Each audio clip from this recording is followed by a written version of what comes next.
साथ संगत जी, प्यार से कहना। धन निरंकार जी। आशा करती हूँ आप सभी बहुत अच्छे होंगे। एक नई साखी के साथ फिर से हाजिर हूँ मैं आपके ही अपने चैनल पर। और आज की साखी का शीर्षक है कर्म की गति। तो चलिए ज़्यादा समय ना गवाते हुए आज की साखी सुनते हैं।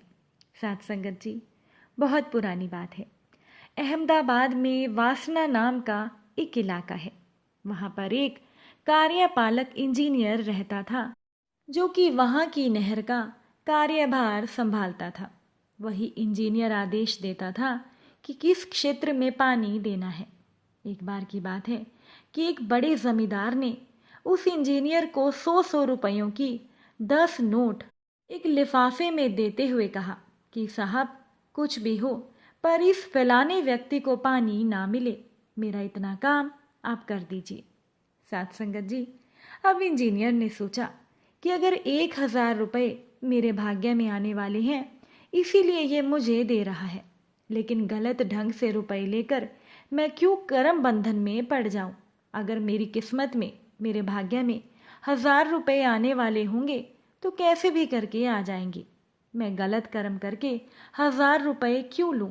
मेरे अच्छे कर्मों से अपने आप रुपए मेरे पास आ जाएंगे। इसीलिए उस इंजीनियर ने 1,000 रुपये उस जमींदार को लौटा दिए।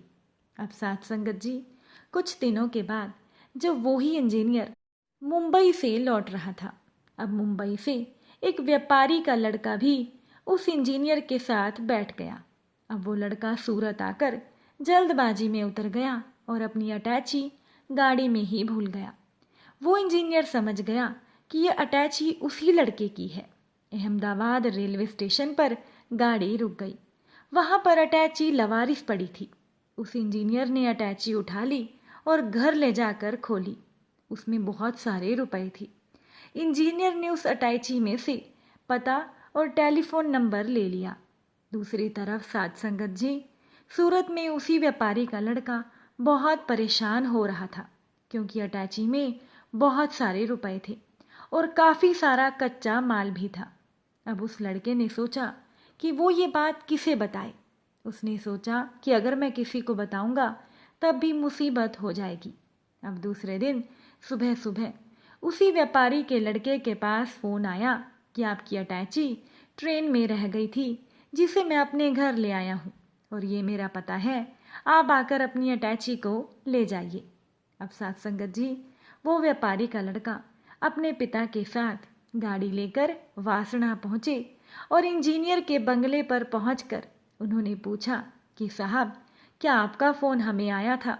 इंजीनियर ने कहा कि हाँ, आप लोग तसल्ली रखिए, आपका सारा सामान सुरक्षित है। इंजीनियर ने उन्हें अटैची दे दी।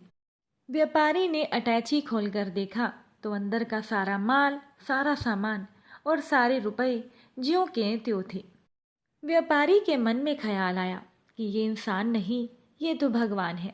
ऐसा सोचकर व्यापारी की आंखों में आंसू आ गए। उसका दिल भर आया। व्यापारी ने कोरे लिफाफे में कुछ रुपए रखे और इंजीनियर के पैरों पर रखकर हाथ जोड़ते हुए बोला कि साहब, फूल नहीं तो फूल की पंखुड़ी ही सही, हमारी इतनी सी सेवा ज़रूर स्वीकार कर लीजिएगा। अब साथ संगत जी, जब व्यापारी ने यह बात इंजीनियर को कही तो इंजीनियर ने व्यापारी से पूछा कि इस लिफाफे में 1,000 रुपये तो रखे हैं ना। व्यापारी बहुत हैरान था। व्यापारी ने इंजीनियर को कहा कि आपको कैसे पता चला कि इस लिफाफे में मैंने 1,000 रुपये रखे हैं। तब इंजीनियर ने कहा कि 1,000 रुपये मुझे मिल रहे थे, लेकिन बुरा कर्म करने के लिए, लेकिन मैंने वो बुरा काम नहीं किया, ये सोचकर कि अगर 1,000 रुपये मेरे भाग्य में होंगे तो कैसे भी करके आ जाएंगे। व्यापारी ने कहा कि साहब, आप ठीक कहते हैं, इसमें 1,000 रुपये ही हैं। साथ संगत जी, जो लोग टेढ़े मेढ़े रास्ते से कुछ लेते हैं वो तो गलत काम करके पाप कमा लेते हैं, लेकिन जो धीरज रखते हैं वो ईमानदारी से उतना ही पा लेते हैं जितना उनके भाग्य में होता है। इसीलिए तो भगवान श्री कृष्ण ने कहा है कि गहना कर्मणो गति। जब जब हम कर्म करें तब कर्म को विकर्म में बदल दें, अर्थात हम कर्म का फल ईश्वर को अर्पित कर दें अथवा कर्म में से कर्तापन हटा दें तो कर्म करते हुए भी हो गया विकर्म। कर्म तो किया लेकिन कर्म का बंधन ही नहीं रहा। साथ संगत जी, आप भी कर्म करें तो अकर्ता होकर ही करें, क्योंकि कर्ता भाव से किया गया कर्म बंधन में डाल देता है और उसका फल भोगना ही पड़ता है। इसीलिए तुलसीदास जी ने कहा है कि कर्म प्रधान बिसव करी राखा, जो जस करिए सो तस फल चाखा। बुरा काम व्यक्ति कर तो डालता है लेकिन बाद में उसका कितना भयंकर परिणाम आता है इसका उसे पता भी नहीं चलता। इसीलिए साथ संगत जी, हमेशा अच्छे कर्म ही करने चाहिए। साथ संगत जी, एक बार रेलगाड़ी में एक साधु महात्मा सफ़र कर रहे थे। उन्होंने देखा कि एक व्यक्ति अपने मित्रों को जोरपूर्वक खाना खिला रहे थे, सांत्वना दे रहे थे कि थोड़ा खा लीजिए, थोड़ा खा लीजिए। जो होना था वो हो गया। कुछ देर के बाद उस व्यक्ति ने झल्लाकर कहा कि अच्छा हुआ मर गया बेटा, 20 साल में मेरी तो आफत ही खत्म हो गई। अब पास में जो साधु महात्मा सुन रहे थे उनको बड़ी हैरानी हुई कि वो व्यक्ति अपने जवान बेटे के लिए इस तरह के शब्द क्यों बोल रहा है। साधु महात्मा जानने को उत्सुक हुए तो वो व्यक्ति बताने लगा कि मैं एक बहुत ही गरीब व्यक्ति था। मेरे परिवार में मैं, मेरी पत्नी और मेरी एक विधवा बहन सुखपूर्वक रहती थी। जंगल के बीच में हमारा घर है और एक दिन शाम के समय एक साहूकार बिजनेस करते हुए लौट रहे थे। रास्ते में रात होने के कारण उन्होंने हमारे घर पर शरण ले ली। हमने क्षमता के अनुसार उनका बड़ा सत्कार किया।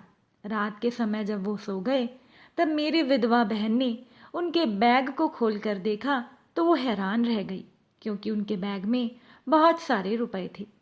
हमारे दिमाग में एक योजना आई। हमने सोचा कि हम लोग तो गरीब हैं, क्यों ना इस बिजनेसमैन को मारकर इसका सारा धन लेकर हम रातों रात अमीर बन जाएं। मेरी विधवा बहन ने अपनी भाभी को तैयार किया और दोनों ने मिलकर मुझे उकसाया, परंतु मैं कभी भी इस काम के लिए तैयार नहीं था। लेकिन पैसों के लालच ने मुझे जकड़ लिया और मैं भी तैयार हो गया। उस साहूकार को, उस व्यापारी को, उस बिजनेसमैन को मारकर एक कुएं में हमने गिरा दिया। किसी को कानो कान खबर तक नहीं लगी और मैं बहुत अमीर हो गया। अब हमारा केवल एक ही दुख था कि हमारे घर पर कोई भी बच्चा नहीं था। कुछ समय के बाद हमारे घर पर एक बालक का जन्म हुआ, लेकिन मेरी विधवा बहन की मृत्यु हो गई। बच्चे की आने की खुशी में मैं और मेरी पत्नी बड़े खुश थे। बच्चा बड़ा हुआ। समय आने पर हमने उस लड़के का विवाह भी कर दिया और हम सभी सुख से जीवन जी रहे थे। एक दिन मेरा बेटा बीमार हो गया, उसने खाना छोड़ दिया। मैंने बहुत इलाज कराया, यथासंभव प्रयास किए। मेरी जो भी संपत्ति थी सभी बेचकर बेटे का इलाज करवाया, लेकिन कोई लाभ नहीं हुआ।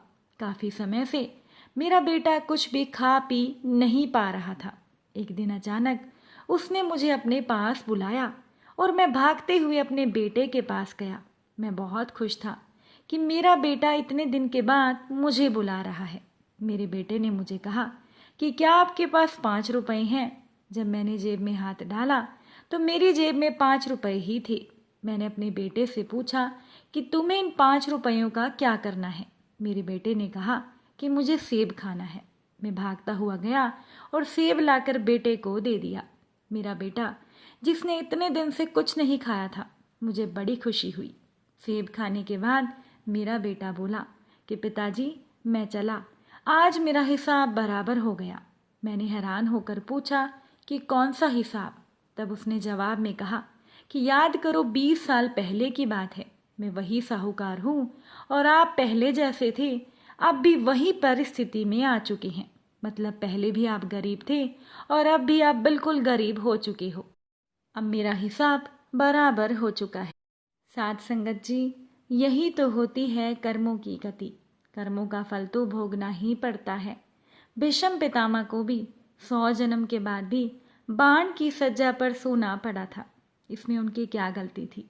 उनकी गलती थी कि उन्होंने एक अर्धमृतक सांप को धनुष बाण में लेकर कांटे और झाड़ियों में फेंक दिया था।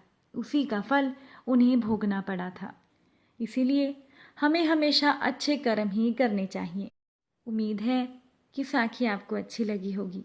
अगर अच्छी लगी हो तो अपने विचार कमेंट द्वारा ज़रूर बताइएगा। फिर मुलाकात होगी आपसे नई साखी और नए विचारों के साथ। साथ संगत जी, प्यार से कहना, धन निरंकार जी।